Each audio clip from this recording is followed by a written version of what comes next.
Barjo? All right, Darren, let's go to space! Negative. I'm still performing pre-space flight checks. Oh, all right. Well, let's build a space empire and take over the galaxy with StarDrive. Affirmative.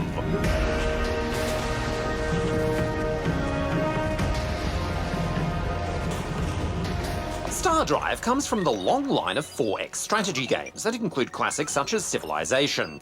The 4 X's stand for Explore, Expand, Exploit, and my favourite X, Exterminate. 4X games offer vast research trees, huge maps, games that can stretch on for days, multiple opponents, and even the option to win via peace or diplomacy if you so choose. Ah yes, but peace is boring, isn't it, when you've got an entire interstellar fleet armed to the teeth, ready to destroy anyone that stands in your way. Affirmative, Barjo. Yes, and unlike most 4X games, this takes place in real time, much like the excellent Sins of the Solar Empire series. And I think it's the right decision because it just keeps things moving along, and I always find real-time combat way more interesting to watch anyway. There's no real story here, except for the story you forge yourself. You simply pick one of a range of races, all with your various good and bad traits, or create your own if you want to. Then you hit engage, and the game begins. And no space empire will thrive with only a single planet, so you immediately set about exploring new solar systems and colonizing uninhabited planets. The more planets you claim means the bigger your population gets, the stronger your economy is, the quicker you can research new tech, and ultimately, the more power you will wield. Each planet has 3 main traits: how much food and production it can output, and how many people it can support. Most planets are fairly barren and can barely support a small colony to start with, but you'll unlock various bits of tech that allow you to terraform and turn any settlement into a thriving colony. And you'll want that to happen as quickly as possible, otherwise there'll just be a drain on your civilization. It can seem quite overwhelming at first, as you're left to figure things out in the middle of a massive galaxy. And while the tutorial in the main menu gives you some helpful screens to read through, they will leave you with plenty of questions unanswered as the game begins. I like how much you can automate in this game. You can simply go into a little menu, tick a few boxes, and straight away your scouts will start scouting, and your colony ships will start colonizing, and your empire will start building itself before your eyes.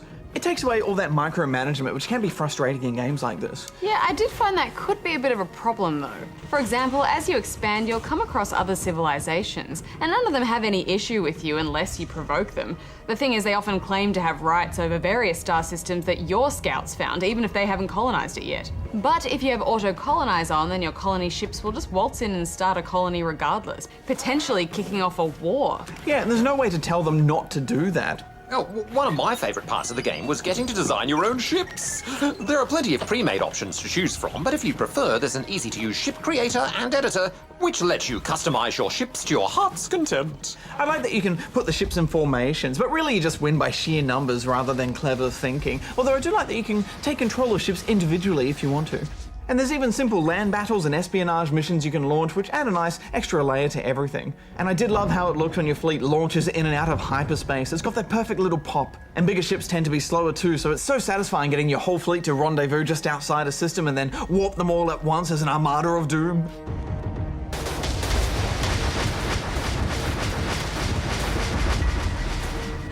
I was a bit upset that there was no multiplayer though. I mean, these games are always the most fun when you've got a few friends with you, so I thought that was a bit of a missed opportunity.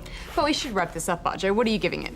Well, I did find it a bit slow-paced at times, but I love the scale of this game, so I'm giving it 7.5 out of 10 rubber chickens. Yeah, I love all those little sci-fi references, especially those Ewok-type owl walk things. I'm giving it 7.5 as well.